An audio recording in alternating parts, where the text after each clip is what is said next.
So, to make the best ever vegan mac and cheese, these are the ingredients that you are going to need. Of course, you need elbows, coconut milk.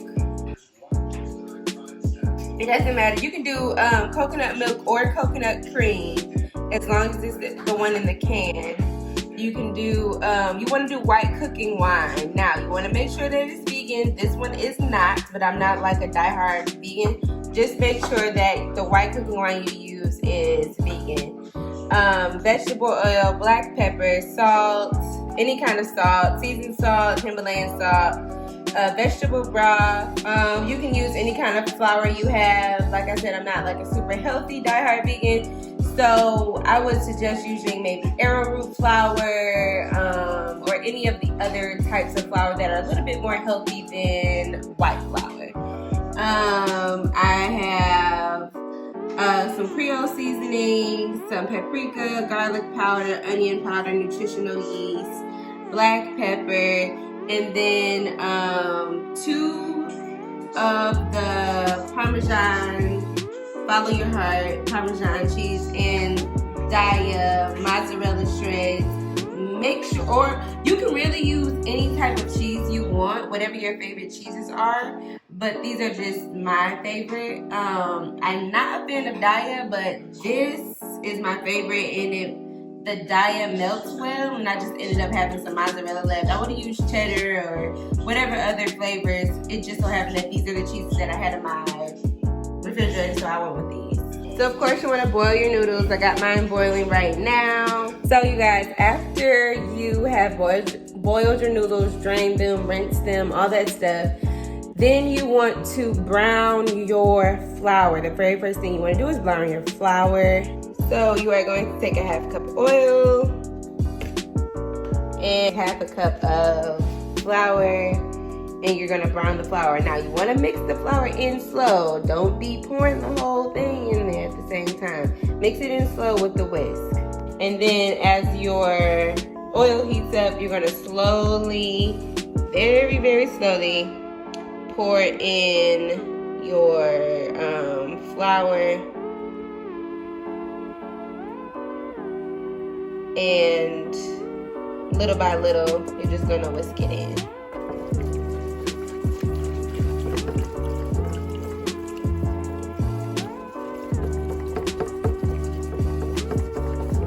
And you're just gonna continue to pour it in really slow and whisk it.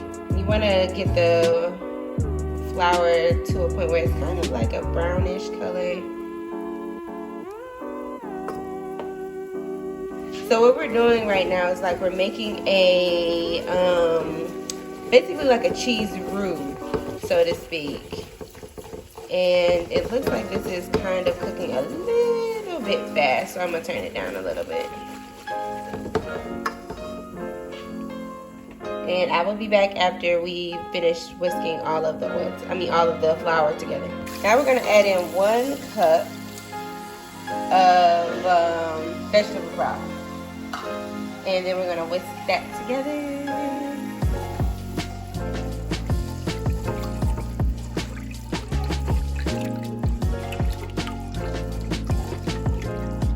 After we get that going, here I'm gonna actually turn the heat up just a little bit. So I turned it down way too low. Alright, so we got that going, and then we're gonna pour in our can of coconut milk.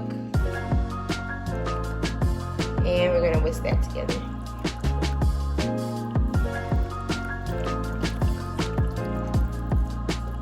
Now, as you continue cooking, this is gonna start to thicken up, and that's what you want to see. After you have gone in and added your milk, your veggie broth, then you are going to add in your cheeses, whatever cheeses you like. So for me, I like to use a full tub of the Follow Your Heart Parmesan. You can get this at Whole Foods. Some Myers sell it, some Kroger sell it, depending on what state you're in, what city you're in, all of that. And you're gonna mix that in, and then you can add in any cheese, like I said, any vegan cheese you like, this is where you add those in. Make sure your heat is up high enough for a little bit of a simmer and to melt enough to melt the vegan cheeses into the mixture. And because I am mixing and holding the camera, my pot keeps spinning. And now we're gonna add in some of the mozzarella shreds. Now you can add in however much cheese you want. Like I said, I prefer to use a full tub of the Parmesan, and then like maybe a third cup or a half cup of this. I don't really measure when it comes to the cheeses, because I'll do I just kind of do it to taste, because I'm also using Nutritional yeast, and then we have to season it up. So I just go off the taste, and I feel like after I season everything, if I feel like I need more cheese, I'll add it in. Going in and just adding however much I feel I want to add for the Nutritional yeast, and now I'll call it quits. So we are adding in our onion powder.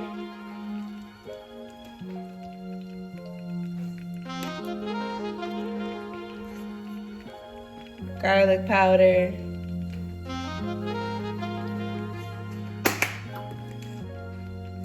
Creole seasoning. Now keep in mind, some of the Creole seasonings, they do have salt in them, so you just want to make sure you are mindful of that as you are seasoning. I would prefer smoked paprika, but all I had was regular paprika today, so that's what we're using. Some regular ground black pepper.